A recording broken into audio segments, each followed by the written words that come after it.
to? Papasalala mo po ito. Ano pong pipikaping item? Isang box lang po ng liempo.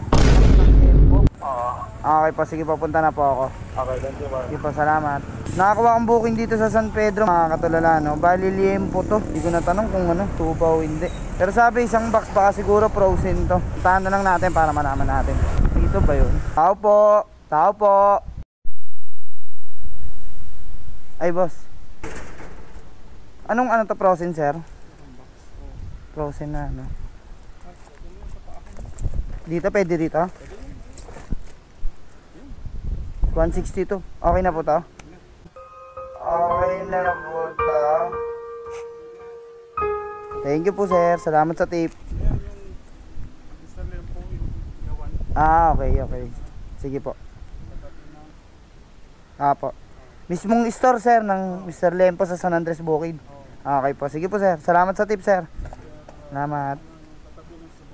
Okay po. Sige, sir. Salamat po. Ayos. First booking natin, San Pedro, papuntang San Andres Bukid. Yan, May tipa agad tayo. 162 lang, ginawan 200. Not bad. Sabayan pa rin natin yan, di ba?